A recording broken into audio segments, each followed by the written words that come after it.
Hey, I heard you've been nominated to attend that global conference? Wow, you're a lucky guy. You will meet a lot of great people, many of them for the first time.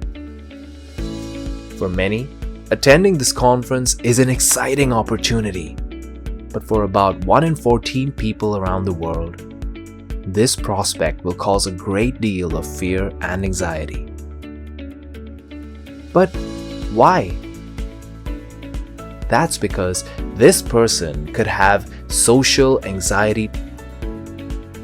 Social anxiety? What's that?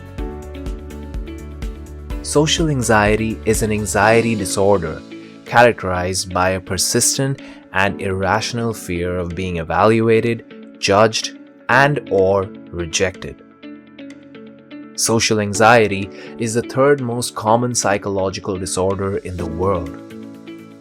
Oh, really? What are some of the symptoms of this problem? A person with social anxiety usually dreads social situations that involve meeting people or possible judgment. The common symptoms are: anxiety arises in response to social situations. The situation is avoided or endured with intense distress.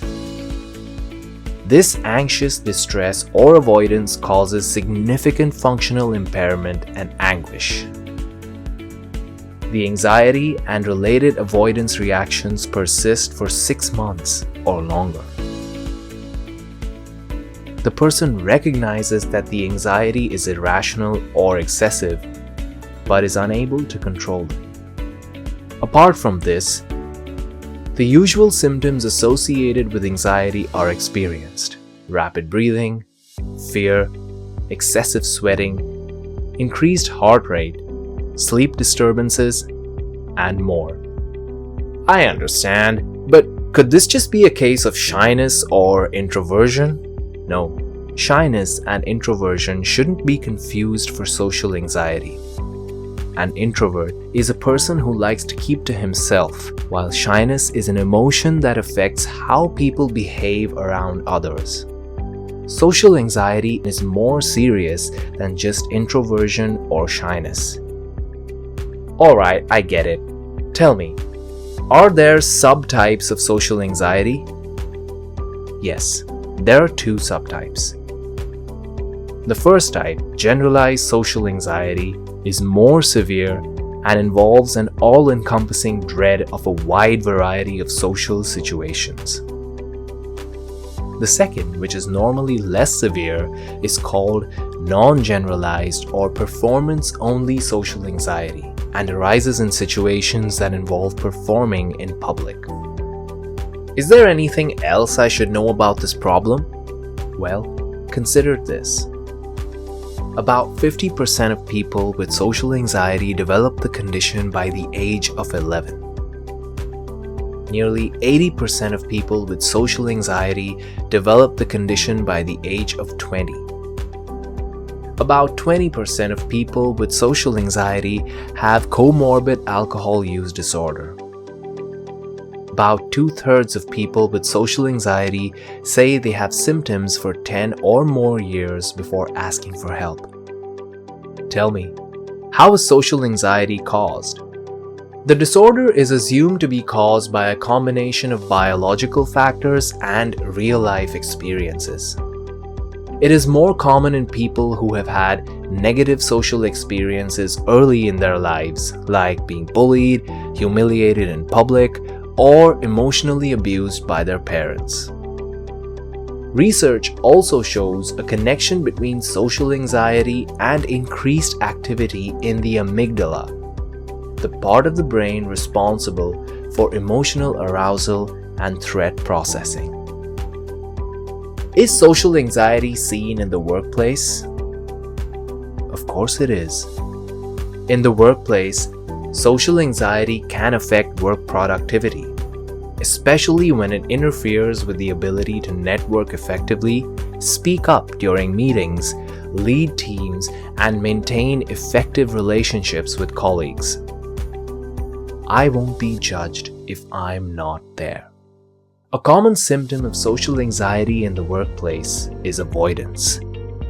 This means that the person might find ways to avoid interacting with others or be in situations where they feel they might be judged.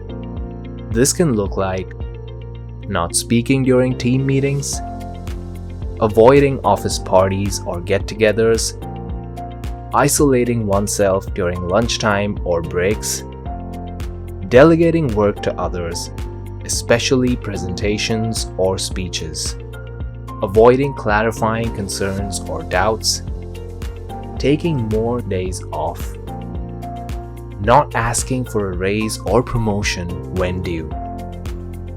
The underlying thoughts and feelings involved here may be fear of humiliating oneself, fear that others will notice your anxiety and judge you for it, fear of looking awkward, ruminating about past interactions and finding perceived flaws in behavior, overthinking and/or repeatedly rehearsing upcoming social interactions, expecting the worst to happen during social interactions.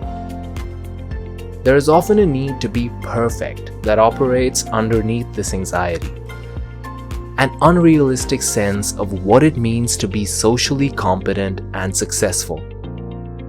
This self-induced pressure can make even the simplest of interactions involving "Good morning, team" or "How are you today?"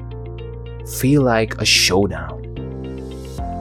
A study about how work-related anxieties were connected to sick leaves found that 34.1% of participants suffered from work-related social anxiety. Is social anxiety treatable? Yes, of course it is. Social anxiety can be overcome with therapy by challenging unhelpful and distorted patterns of thinking or medication or both. A doctor will be able to guide you on the best treatment options. Great! That was really helpful. Thank you very much.